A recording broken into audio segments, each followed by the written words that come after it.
Welcome to Stitchery Stories, where textile artists share their life in fabric and thread, inspiration, techniques, disasters and delights. And I'm Susan Reeks, enthusiastic embroiderer and textile art dabbler who also loves podcasting. So take a break and enjoy our light-hearted chat, and please share with your friends so they can enjoy it too. Hello and welcome today to our lovely guest, Fenella Dawnay. Hi Fenella. Hi Sue. Good to speak to you today. I was just saying I've still got this absolutely dreadful cold, so I still sound like I'm talking through a snorkel, but we're just going to give it a go and see how we get on. So I've got a small bio here from Fenella, and before I kind of get too started, this is going to be a slightly different chat today because Fenella's going to explain about the Processions project, which is all to do with women, 100 years of women voting in the UK. And I have to say a big thank you to Lindsay Richardson, who was an earlier guest, who put me in touch with Fenella and her organisation and thought that it would be an interesting project for us all. So Fenella is working as associate producer for Artichoke on Processions and is managing engagement across the UK. She has recruited 100 arts organisations from Shetland to Cornwall, Derry to North Wales to make 100 centenary banners for the celebrations and is managing relationships with national partners and project ambassadors. Everyone is invited. You don't need to make a banner to be at Processions. Just register to be there at www.processions.co.uk.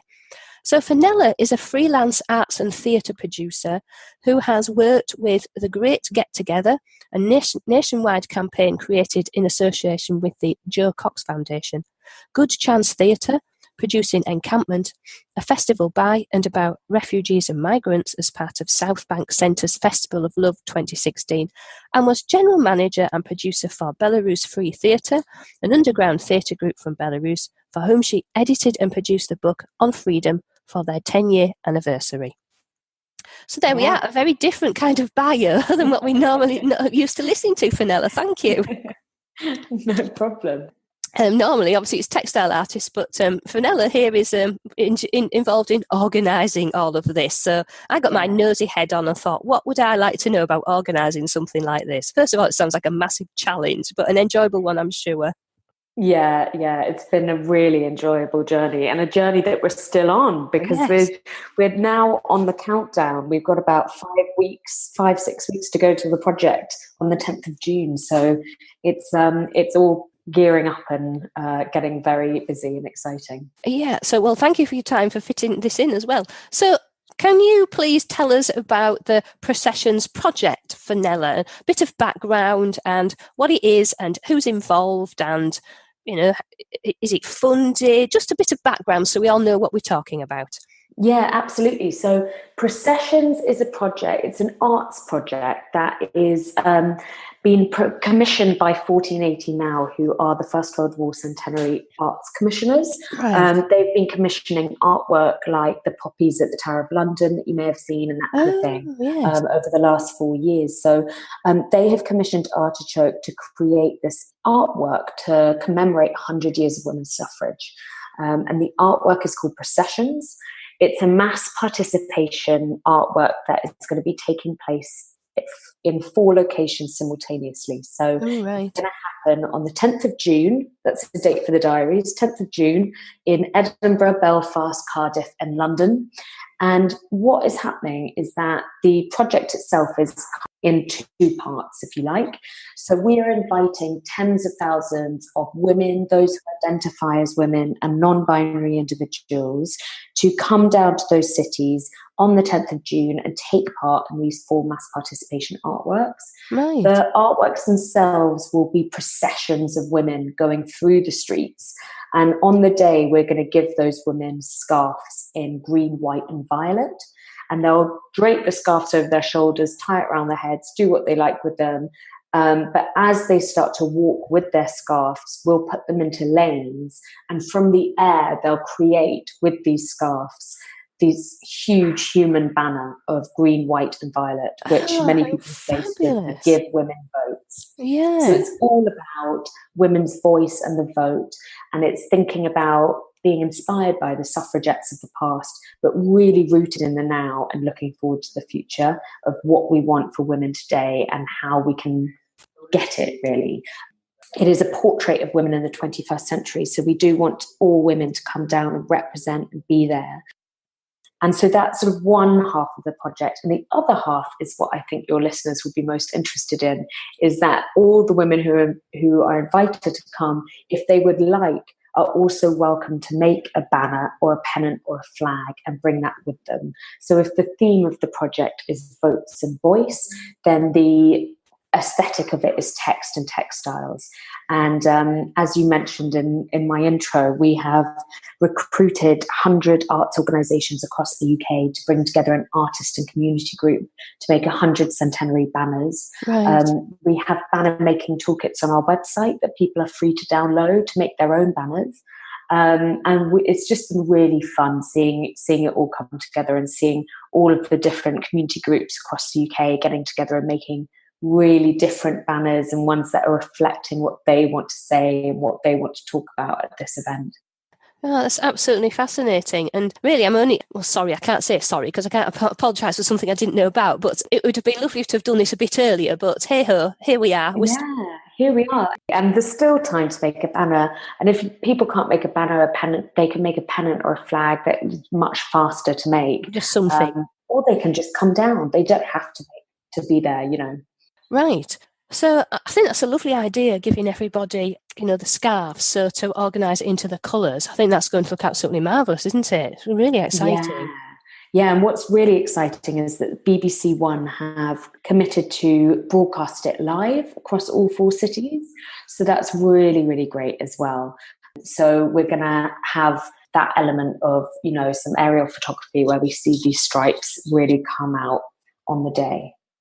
And it's interesting that you're saying about we're talking about voice and votes, and it's something that still irritates me to death. I mean, my professional background is IT, and I started off as a mainframe programmer in a car factory in the northeast of England 30 odd years ago, and was quite shocked at the level of discrimination and just general hassle and problems that I encountered that I never expected to. And yet, 30 years later, women are still being ordered around and told to wear high heels and you've got to wear makeup and all this kind of rubbish. And it really depresses me. So I've got a real thing about, women standing up for themselves and equal opportunities. And International Women's Day, I usually give a bit of a spiel and a rant about it. But there's something that struck me was I read somewhere about in terms of gender parity. So yes, people, women have got the vote, but we don't necessarily. There's still no gender parity, and that's expected to be about another 200 years away. I think, what?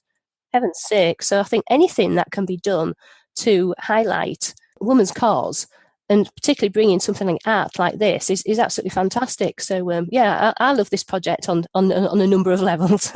Yeah, absolutely. And I mean, all of those sort of the gender parity issues you were talking about have just really come up in the workshops that we're running all over the UK, these banner making workshops, and people are putting those frustrations onto their banners, Mm-hmm. What makes you angry? And then people are talking about that, but they're also talking about what makes them proud as well. Yes, and some of the banners are featuring, fantastic women of the past or community leaders that they think have really changed their lives. And it's really sort of stitches together, if you pardon the pun, a lot of the sort of relationships between women and sisterhood and that kind of thing. And that's what I think is really striking about the project on the day, is that it doesn't matter really what you think about feminism, whether you're a feminist or you're not a feminist, or whether, what your ideals and what your beliefs are. It's about all being women and being there on the day. And that's what's really lovely. We're working with some women in prison. Women in Prison is a group we're working with. Historic England are an organisation who are working with some women formerly of HMP Holloway, now HMP Downview. And Holloway was, of course, the prison where the suffragettes were actually held. Yes, that's right. In 1918, in that time. And it's really lovely getting voices on the banners from women who still don't have the vote today because they're in prison, or because they're refugees and migrants, because of homelessness, because maybe spending time in a refuge, so there are still women today who don't have the vote. And that's really interesting to remember as well as the fact that in 1918, it wasn't all women who got the vote. It was only women over the age of 30 who were landowners. So we're really aware of that as well. So that would have only been a small number as well, wouldn't it, then, relatively speaking? Yeah, exactly. But it was that start that we want to sort of celebrate and commemorate. Yeah. So I was going to ask you, what's got you excited about this project? But I bet there's so many things, and you've already shared quite a few of those. Yeah, I mean, there's so many things, and it's the people, really. It's really fun job, to be honest. Yeah. Bringing together and reaching out to all sorts of fantastic groups across the UK. We've got some brilliant organisations up in the Highlands and Islands of Scotland. We have Tyne Cursor, North Uist. We have the Shetland Arts Centre. We have Anne Lanterre. We've got, organisations and groups that will be travelling huge distances to get to the events on the 10th of June. Yes. And it's also working with some of the fantastic artists. So I can tell you a bit about some of the brilliant artists that we've got involved. That would be lovely. We've got obviously 100 female artists working across the UK, which is a fantastic amount of female artists working on one project, which is really great just to be able to promote their work. In terms of just size and scope, that is a large group of people to be brought together, a large group of artists to be brought together in one project, on its own. So that's an amazing achievement. Yeah, exactly. I just think, in terms of the arts, and as an arts producer myself, it's just really exciting getting lots of women together on a project. It's always fun. It's always fun. So we've got all of those artists all over the UK, but we've also Artichoke ourselves have commissioned 10 artists who we've matched up with brilliant groups of women to make banners. So one of those is Jester Walls, who is often quoted as being the enfant terrible of British textile art, and she's absolutely fantastic. And she's been working with a group called Women for Refugee Women, which is a group of refugee and migrant women who've been coming together and making a really exciting banner. So that's been great. We're also working with Sarah Joy Ford, who specialises in really interesting textiles, often using quilting to get across really big messages. As well as artists like Sarah Maple, who really looks at perceptions of women today, and Rudy Lowe, who's currently based in Stockholm but travels in for a workshop with Womankind Worldwide. So we have a really brilliant range of artists that we're really excited to be working with. Omema Madabi Rowlings as well is a brilliant artist who's bringing together both deaf and hearing participants in her workshops. And she's fantastic textiles. So yeah, it's a lovely mix. Where can we find those list of artists? Is that something that's available for everyone to go and look at, Fenella? Yeah, so if you go onto our website, which is www.processions.co.uk, in the top left-hand corner, you'll see 3 stripes, which are the menu button. And if you click on that button, you can go through to our page, which is called 100 Years, 100 Banners. And you can also see a subheading there that says Artichoke's Commissions. And you can read all about the artists there and see the other 90 groups that we're also working with to make these 100 centenary banners.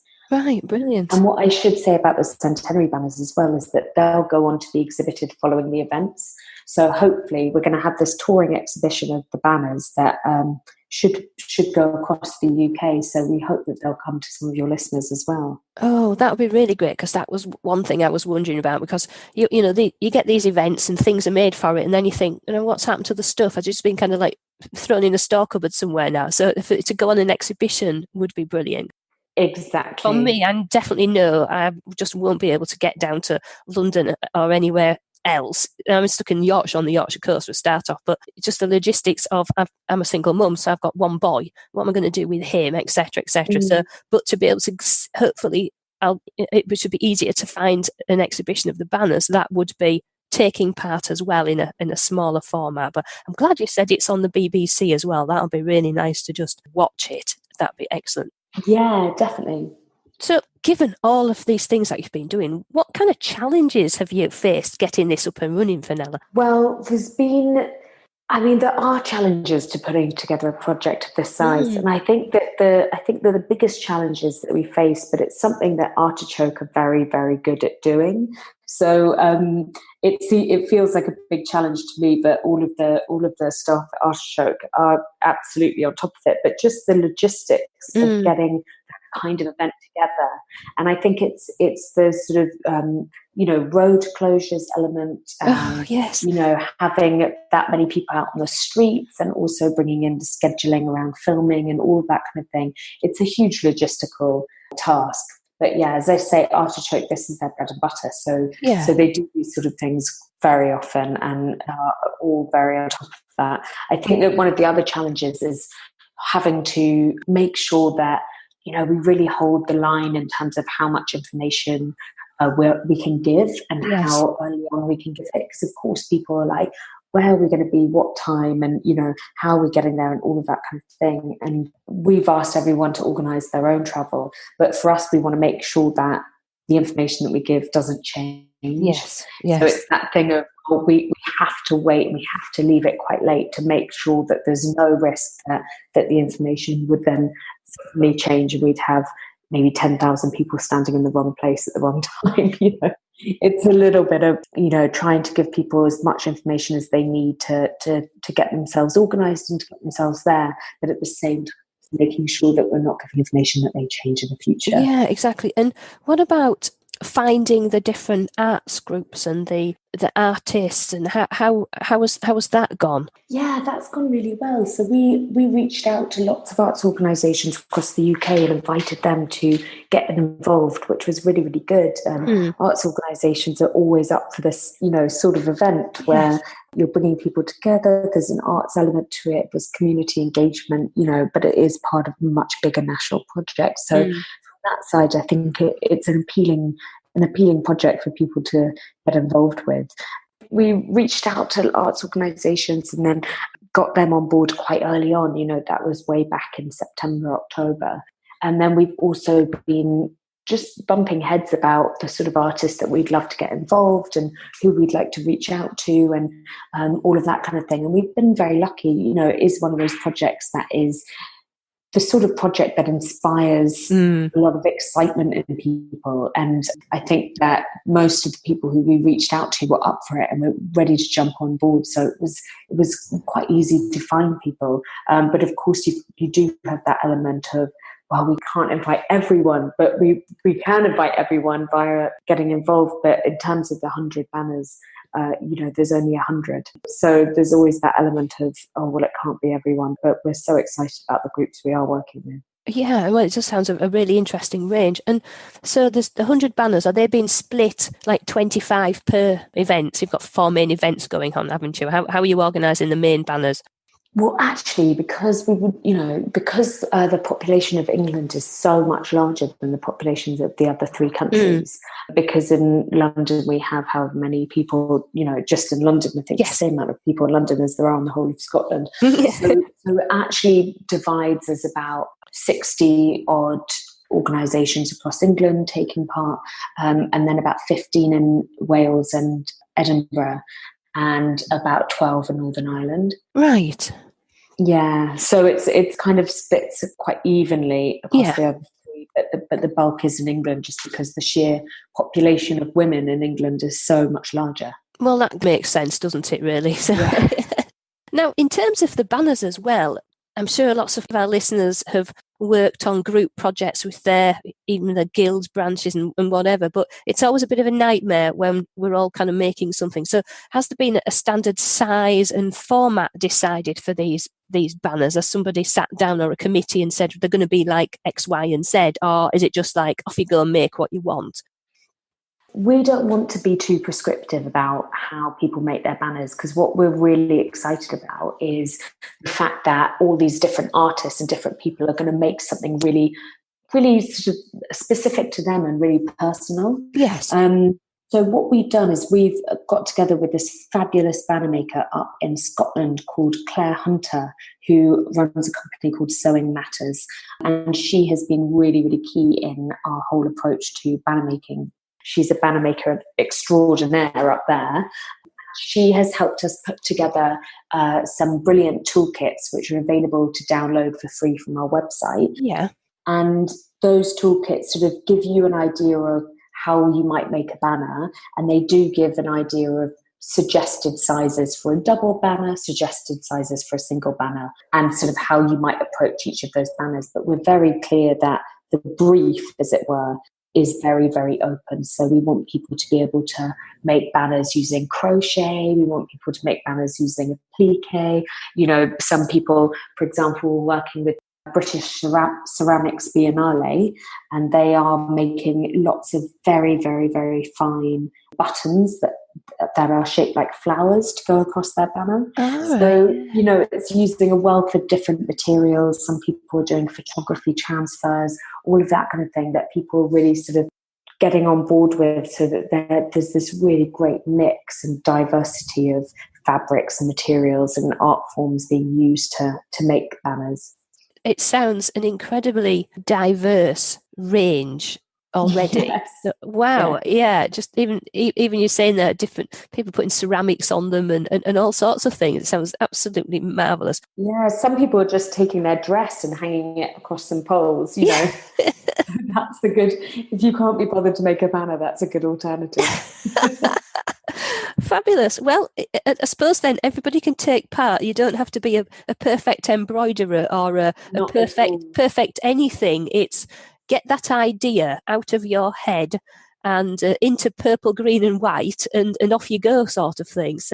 Yeah, exactly. And it doesn't have to be in purple, green or white either. I mean, we have asked as part of the brief that purple, green or white is used somewhere, maybe in the thread, or, you know, it could be really, really small, or it could be that the whole banner is made of those colours. But we wanted to get every banner to incorporate the colours somewhere, so that we have these common threads running through every banner that's at the event. Yeah. Which will be just a really beautiful thing that shows the sort of connection between all these people working in isolation, you know, around the UK, making their banners, getting together in groups, making their banners, actually coming together on the 10th of June and realising that there were all these thousands of other groups doing the same thing. Yeah. So it's that sort of common threads element that runs between each of the banners that will be wonderful, I think. Oh, fantastic. And it's nice that there is some guidelines, however, because sometimes it can feel overwhelming when you think, well, where do I start? So that's a really good way, I think, of helping people to get started, as you say, and then let the creativity carry on and move forward.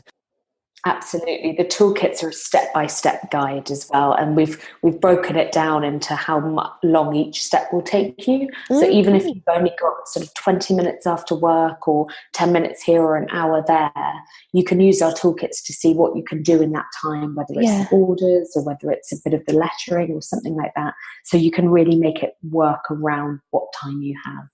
Oh, I'm really excited now about making a banner, but I know I've got that much on at the moment. It ain't going to happen, but I'm excited anyway. So hopefully, if people are excited, listen to this and weren't aware of this, or weren't aware they can still join in, can't they? And make some. Absolutely, yeah. No, people can, you know, join in right up until the day. We do ask that people sign up and let us know that they're coming, so that we've got an idea of numbers, and they can do that via the website. And signing up is completely free and only takes a couple of minutes. So again, processions.co.uk. You can sign up and take part right up until the day. But yeah, and you don't have to make a banner or a pennant to come down. You can just come yourself, and you'll be in good company. But if people are interested in getting inspired to make a banner, if they look at our hashtag, which is hashtag Processions 2018 on Twitter, they'll see all the banners being made across the UK at the moment, and that's always quite good to get a bit of inspiration. Oh, yes. Now, because that was the other thing I was going to ask. Have you been round some of these places where workshop, you know, being involved at that level to have a sneak peek at what's been going on and see how the groups are getting on? Have you made any of those visits at all? Was that part of your remit, Fenella? Yeah, definitely. I've been popping my head into one or two. Went to a brilliant workshop at the Welsh Women's Aid in Cardiff that was being run with Phoebe Davies and Hex, which is an artist collective based in London, but also working across Wales. So I went over and was in those workshops, which were really fabulous. People making mood boards, talking about what they wanted to put on the banner and what they wanted the banner to say and how they wanted it to represent them. But we also have national coordinators based in all 4 of the countries of the UK, right. attending workshops, meeting people, building engagement with the project. So yeah, if you don't see me, I hope you'll bump into one of our national coordinators who'll be corralling you and telling you about all the fabulous activity there is going on. Right, brilliant. And so you've seen some of these banners being made as well, have you?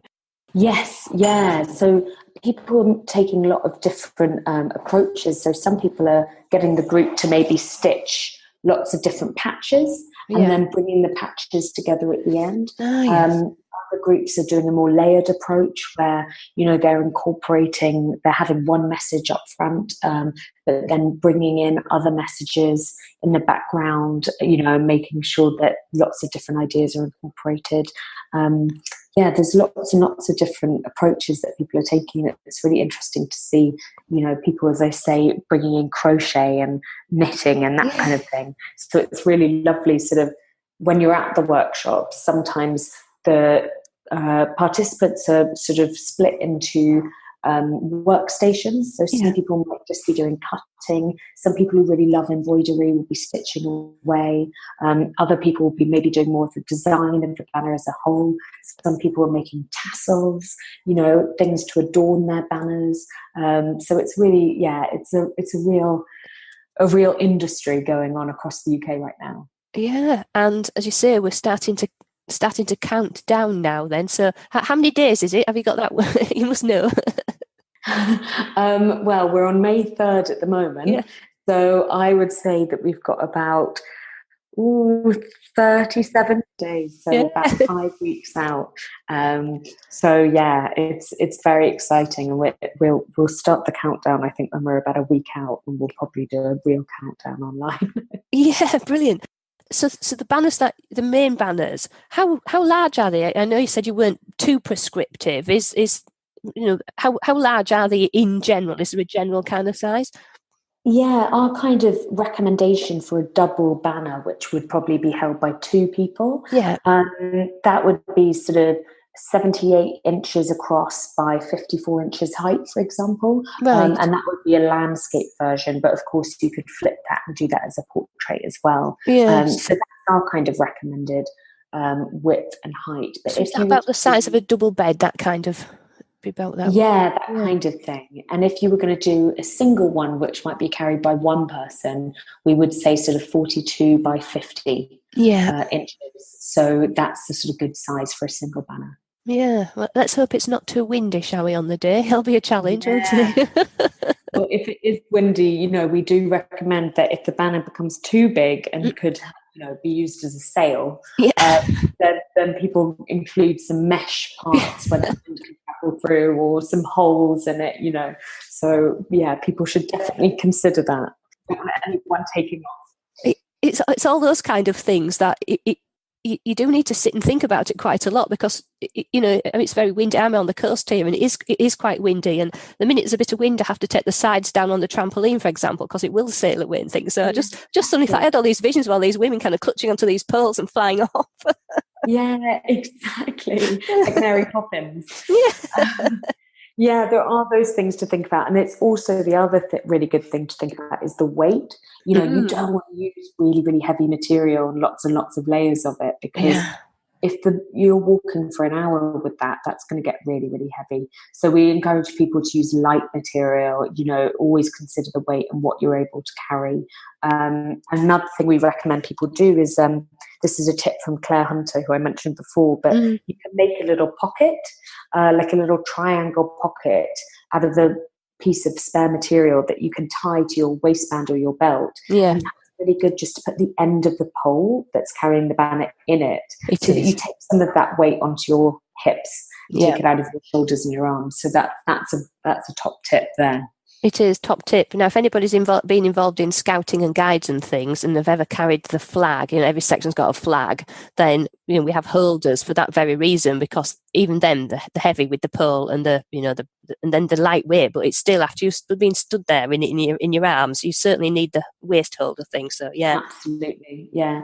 And our in our toolkits, the instructions for making the poles are really quite brilliant, because there's a clever way that you can break them in half and put them back together. So in terms of transporting them, having to put them up quickly, they're quite flexible and easy to use in that way. There's another thing as well, isn't it? People have got to carry and transport them. So yeah, excellent. Exactly, yeah. And who is carrying these banners? How's that been organised? So it's really a mixture. So with the 100 groups, they're going to be carried by the groups who've made them. Right. And those people have invited friends and family to come and walk with them. So, a whole group might be walking behind one banner, and they all may have had a contribution to making it. Yeah. Some groups are identifying themselves on procession with little pennants and flags that they can have all in the same colour or something, so it really identifies them as a group in a crowd, which is really nice. But with regards to everyone else, I mean, it's the invitation's out there, for anyone and everyone to come and take part. So hopefully everyone will be carrying their own banners. And for example, with the groups like Women in Prison who won't be able to be there on the day, they'll be nominating friends and family to carry that banner for them. Right. Yes, that was actually something that had crossed my mind when you mentioned about prisons. I thought, how's that going to work? Yeah. Yeah, exactly. But it's really important that these women are included, and are part of the event and a part of the team. Yes, absolutely. No, I think that's wonderful. The level of thought and detail that's gone into all of this. As you say, this is people's job, and organising outdoor events and all the rest of it. But still, from the other side of the coin, from the textile art side of things, it's also very interesting to see how the details have been pulled together as well. So have any of these 100 banners been finished yet? I think they're on the way to being finished. I don't think there's one that's totally complete yet. I've heard some wonderful stories from organisations that have planned for a few people to come along to the workshops and actually had double the amount of pickup, just because people are so excited to be getting involved with it. Yeah. So, for example, ArtLink Hull are working with the Boulevard Centre, which works with young teenage mothers, and they're all coming down to London, which is really, really exciting. Some of them are coming to London for the first time ever. Yes. So that's really brilliant. I don't think anyone's completely finished their banner, but I think that due to the sort of take-up of participants wanting to take part, some of them are having to add a few extra workshops on as well. Yeah, brilliant. Because I usually ask the old question, because most textile artists have got piles of unfinished objects. I thought let's ask the finished question in a different ways. Brilliant. Yeah, and there's a deadline for this, so there's going to be nothing stuck in cupboards, is there, with this one? Yeah, exactly. The other thing, Fenella, was, I mean, you've told us, you're basically a freelance arts and theatre producer and have been working with all these kind of different projects. But are you into textile art or embroidery yourself? Is that something that you've ever tried, or are you now growing an interest in it? So, you know what? Apart from making a skirt as part of my A-level kind of textiles classes, which I was actually very proud of, I haven't really done any embroidery or textile in that kind of like way before. Yeah. So something that I did over Christmas was I made a banner myself, because I was helping edit and put together these toolkits that, as I said, wanted to be in sort of really, really clear and really bite-sized chunks for people to understand. So I wanted people like me, who had no idea how to begin a project of this kind, to be able to read those toolkits and feel like they were in safe hands. So you was a guinea pig then? Yeah, I was a good sort of guinea pig, if you like, to sort of start that process. So over Christmas, I started making a banner, and it was really, really interesting. I didn't know how long it was going to take me. And it took me about a day in the end of doing it kind of, pretty much on and off throughout the day. But as I say, you can break that time down into whatever time you've got available.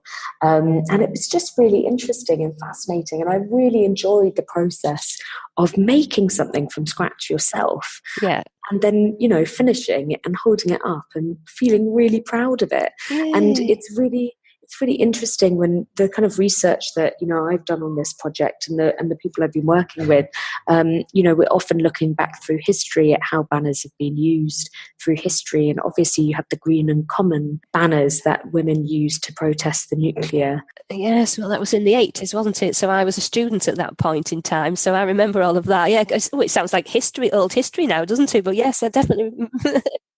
And what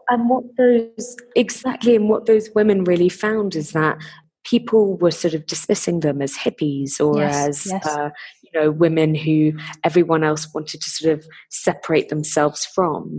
But what ended up happening is because of the beauty of their banners and the time it had clearly taken to stitch them and to make them themselves, people started to take their message a lot more seriously.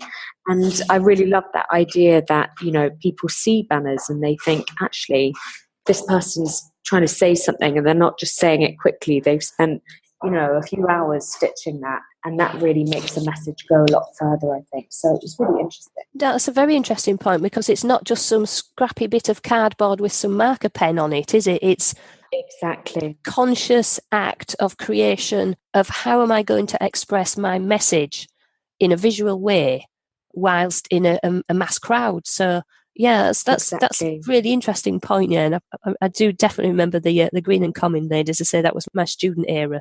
Yeah, and these are items for prosperity, they're historic items. And, we hope that Processions will be a really historic event that people afterwards will say, I was there, were you there? And they have the scarf to prove they were there, And so what we're really encouraging people to do as well is to stitch your signature or stitch your name and the date on the back of your banner. Yes. Because a lot of the suffragette banners, we don't know who made them. And a lot of them we don't know when they were made, so that's a really lovely thing to do.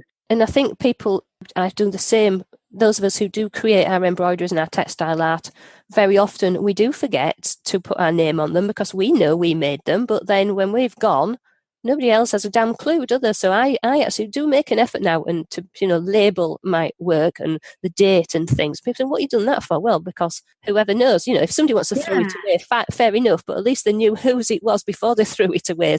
Exactly. Put your name on it and put your date on it, and then in 100 years' time, people are still excited about what was created, just like we're excited about what was created 100 years ago. Exactly, yeah, that's the aim. It's a piece of art to be cherished and remembered. Well, there we are. Well, I could talk to you about this all day. I'm sure you've got plenty of other things to talk about. My voice is giving out rapidly, and we're heading towards 40 minutes. So, do you know what, Fenella? This has been absolutely fascinating. It's been quite a different chat, but I hope the current Stitchery Stories audience are interested in just the same, because there's the textile art involved and it's women's things, and let's face it, the majority of the people who are interested in textile art are women as well. But it's been wonderful. Thank you so much for your time, and all the effort you're putting into this as well is just absolutely marvellous. Fabulous. Not at all. Thanks so much for having me, and I hope lots of your listeners will register and come down to Processions on the 10th of June. We'll be so excited to have them all. Yeah, well, I am going to see if I can actually manage it. I really am quite excited about all of this now after speaking to you. But the Processions project will have its own page on the stitcherystories.com website, and there'll be some images on there that people can have a look at as well. So that will also be a bit more of an enduring record of the conversation. And yeah, it's been absolutely wonderful speaking to you, Fenella. Thank you so much for your time. Yeah, fabulous. Great to talk to you as well. It's been an absolute pleasure. Cheers then. Bye. Bye. If you liked this episode and want to hear more, then please join the Stitchery Stories fan club so you can get an email when a new episode is released. It's a quick and easy way of listening and of keeping up with any news and offers from our lovely guests. Please visit stitcherystories.com to join the fan club. Of course, if you have iTunes, then subscribe there to automatically get new episodes, and why not leave us a review and rating whilst you are there. So that is the end of our Stitchery story for today. So keep stitching, keep smiling, and keep creating your very own Stitchery stories.